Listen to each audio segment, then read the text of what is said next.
கிளிட் வெடிகுண்டுகளை வீசி ரஷ்யா நடத்திய தாக்குதலில் பென்ஷன் வாங்க காத்திருந்த 21 முதியவர்கள் உயிரிழந்தனர். 21க்கும் மேற்பட்டோர் காயமடைந்து சிகிச்சை பெற்று வருகின்றனர். உக்ரைன் மீது ரஷ்யா நடத்தி வரும் தாக்குதல் தொடர்ந்து நீண்டு கொண்டே செல்கிறது. போரை நிறுத்துவதற்கான முயற்சிகள் அனைத்தும் தோல்வியில் முடிந்துவிட்டன. அதிபர் டிரம்புடன் ரஷ்ய அதிபர் புடின் நடத்திய பேச்சுவார்த்தையில் எந்த முடிவும் எடுக்கப்படவில்லை. இதன் பிறகு உக்ரைன் மீதான தாக்குதலை ரஷ்யா தீவிரப்படுத்தி வருகிறது.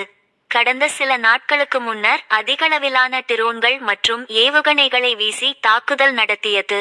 இதனால் அந்நாடு மீது கூடுதலாக தடை விதிக்கப் போவதாக அமெரிக்க அதிபர் டிரம்ப் எச்சரித்து இருந்தார். இந்நிலையில் உக்ரைனின் டோனெட்ஸ் பிராந்தியத்தில் உள்ள யரோவா என்ற கிராமத்தில் கிளிட் வெடிகுண்டுகளை ரஷ்யா வீசி தாக்குதல் நடத்தியது.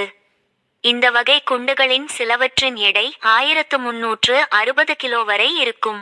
போர் துவங்கிய 2022ஆம் ஆண்டுக்கு பிறகு ரஷ்யா முதலில் பயன்படுத்திய வெடிகுண்டை விட இது 6 மடங்கு பெரியது ஆகும்.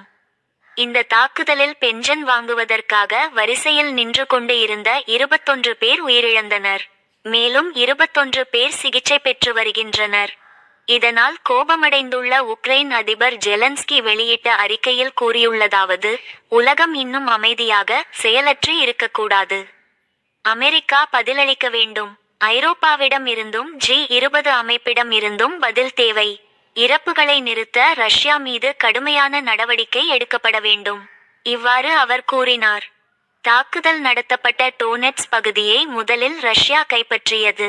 பிறகு உக்ரைன் படைகள் கடுமையாக போராடி அந்நகரை மீண்டும் கைப்பற்றின.